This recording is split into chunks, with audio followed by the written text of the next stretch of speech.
Observations that can help us to determine chemical reaction.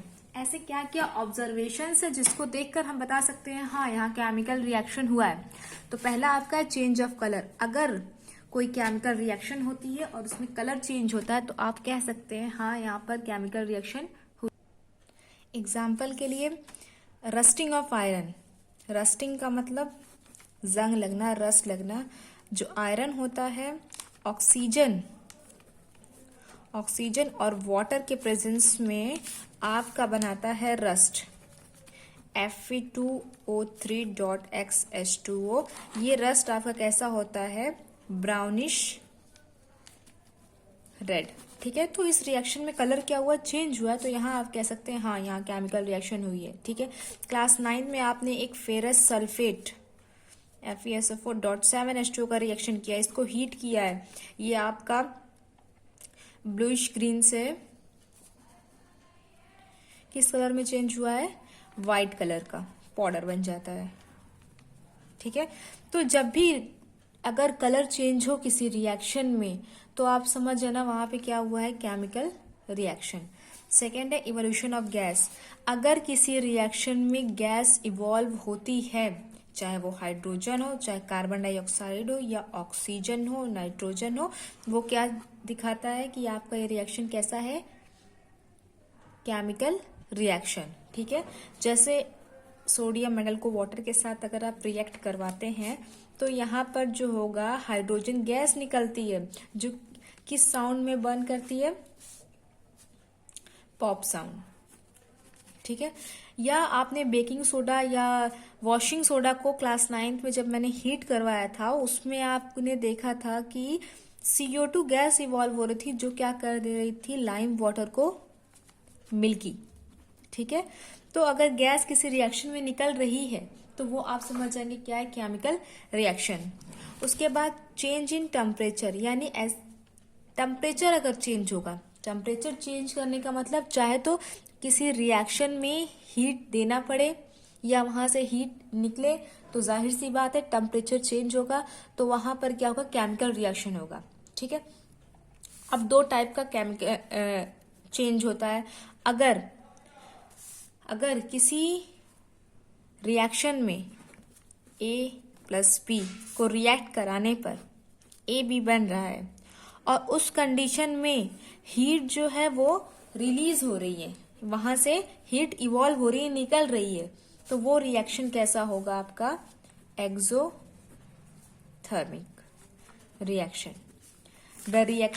The reaction in which heat is released or evolve is known as exothermic reaction। अब जरूरी नहीं यहाँ पर heat ही term use हो, energy आपकी कोई भी हो, चाहे वो लाइट हो, चाहे वो साउंड हो, चाहे वो और कोई हो, सनलाइट हो, तो वहां पर आपका क्या होगा, वो एक्सोथर्मिक। और अगर किसी रिएक्शन में हीट एब्जॉर्ब होती है और फिर जाकर के प्रोडक्ट बनता है, तब वो रिएक्शन कैसा होगा आपका, एंडोथर्मिक।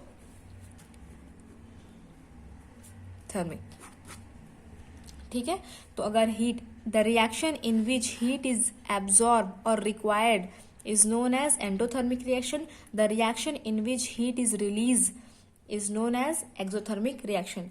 अब कुछ एग्जाम्पल देख लेते हैं एक्सोथर्मिक और एंडोथर्मिक रिएक्शन का। पहला एग्जाम्पल है जो क्विक लाइम होता है। क्विक लाइम यानी सूखा चूना, अगर आप उसमें वाटर का एडिशन करते हो तो आपको मिलेगा क्या, कैल्शियम हाइड्रोक्साइड, स्लेक्ड लाइम यानी गीला चूना। जब आपने देखा होगा कि जब इसमें पानी मिलाया जाता है तो मिलाते ही साथ जो होता है ये हीट इसमें से रिलीज होने लगती है, बॉयल करने लगता है वो मिक्सचर। ठीक है, तो वहां पे क्या हो रही है, हीट निकल रही है, तो इसे हम क्या बोलेंगे, रिलीज हो रही है, तो ये हो जाएगा आपका एक्सोथर्मिक रिएक्शन। ठीक है, और एक्सोथर्मिक का एक और एग्जांपल है रेस्पिरेशन। रेस्पिरेशन का एग्जांपल है कि जब भी देखा होगा आपने कि जो हम रेस्पिरेशन करते हैं रेस्पिरेशन, उसमें ऑक्सीजन को हम क्या करते हैं, इनहेल करते हैं, ठीक है, ब्रीथिंग के थ्रू इनहेल करते हैं। ये आपकी क्या होती है, फिर लंग्स में जाती है, लंग्स में जाने के बाद हार्ट में जाती है, हार्ट में जाने के बाद पूरी बॉडी में ट्रांसपोर्ट होती है। तो एक एक सेल में जा करके वो वहाँ पर जाके किस चीज़ को लेकर के रिएक्शन करती है, ग्लूकोज का जो मॉलिक्यूल, जो कार्बोहाइड्रेट होता है। आपको चीज़ पता है, carbohydrate is a energy giving food.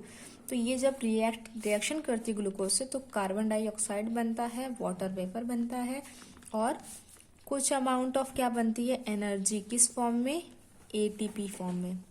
38 ATP का फॉर्मेशन होता है। ये कार्बन डाइऑक्साइड हम एक्सहेल करते हैं, कुछ वाटर मॉलिक्यूल भी एक्सहेल होता है, और ये एनर्जी हम यूज करते रहते हैं बॉडी में फंक्शंस के लिए, ठीक है। तो इसमें क्या हो रहा है, एनर्जी का फॉर्मेशन हो रहा है ना, एनर्जी रिलीज हो रही है, फिर हम उसको बाद में यूज कर रहे हैं, तो ये हमारा क्या हो जाएगा, एक्सोथर्मिक रिएक्शन। अच्छा, फोटोसिंथेसिस की रिएक्शन अगर एग्जांपल मिले तो फोटोसिंथेसिस में क्या होता है, कार्बन डाइऑक्साइड, वाटर। अब इसको बैलेंस नहीं करेंगे, बैलेंस की कोई जरूरत नहीं है। वाटर किसकी प्रेजेंस में, सनलाइट एंड क्लोरोफिल की प्रेजेंस में क्या होता है, ये हमारा बनता है ग्लूकोज प्लस ऑक्सीजन, ठीक है, और कुछ वाटर मॉलिक्यूल का भी फॉर्मेशन होता है। ये ग्लूकोज क्या होती है, स्टोर हो जाती है प्लांट्स में, ठीक है। अब इसमें देखो कि सनलाइट की प्रेजेंस में काम हो रहा है, यानी सनलाइट दी जा रही है तब रिएक्शन हो रही है, ठीक है। तो ये रिएक्शन क्या हो रही है, सनलाइट दी जा रही है, एनर्जी दी जा रही है इसमें रिएक्शन के लिए, तो ये रिएक्शन आपकी हो जाएगी एंडोथर्मिक रिएक्शन, ठीक है। तो ये एग्जाम्पल्स है कुछ एक्सोथर्मिक और एंडोथर्मिक रिएक्शन के। स्क्रीनशॉट्स ले लीजिए और कॉपी में कर लीजिएगा। उसके बाद आपका नेक्स्ट आता है चेंज इन स्मेल और ऑर्डर।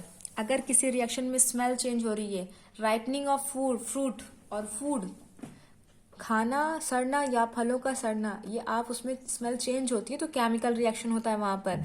प्लस मैंने आपको एसीटेट का CH3COO नेगेटिव, इसका टेस्ट करवाया था, केमिकल रिएक्शन हुआ था वहां पर। एसीटेट की स्मेल कैसी थी, वाइनेगर। मैंने आपको सल्फाइड का टेस्ट करवाया था, सल्फाइड के टेस्ट में स्मेल कैसी थी, रॉटन एग। तो जहां पर स्मेल चेंज होगी वहां पर भी क्या होगा, केमिकल रिएक्शन। अब केमिकल रिएक्शन का मतलब ये नहीं कि परफ्यूम जो है स्मेल आती है उसमें, तो स्मेल की वजह से आप उसको बोल रहे हैं कि वहाँ केमिकल रिएक्शन हो रहा है, नहीं, वहाँ स्मेल चेंज नहीं होती है, वहाँ स्मेल बस higher concentration to lower concentration में ट्रांसफर होती है, ठीक है। फॉर्मेशन ऑफ प्रेसिपिटेट, अगर प्रेसिपिटेट का फॉर्मेशन हो रहा है, अब प्रेसिपिटेट क्या है, शॉर्ट फॉर्म में बोलते हैं PPT, not power point presentation, it's PPT precipitate. Precipitate का दूसरा नाम होता है कोगुलेट या फ्लोकुलेट, मतलब जम जाना, ठीक है। एक तरीके से जैसे अगर ब्लीडिंग होती है तो जो ब्लड होता है कुछ देर बाद वो क्या होता है, जमने लगता है, क्लॉट करने लगता है, कोगुलेट करने लगता है, ठीक है।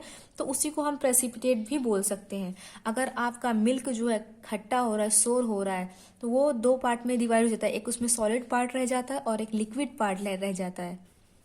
तो जो वो सॉलिड पार्ट है उसी को हम प्रेसिपिटेट कहते हैं। तो अगर किसी रिएक्शन में प्रेसिपिटेट का फॉर्मेशन होता है तो वो भी क्या है, आपका केमिकल रिएक्शन। चाहे दही जमती है, जो कर्डिंग ऑफ मिल्क है या सोरिंग ऑफ मिल्क है, ये सब क्या है, प्रेसिपिटेट का एग्जाम्पल। तो ये 5 चीजें आपको याद रखनी है, अगर ये होती है तो केमिकल रिएक्शन वहां होगा ही होगा।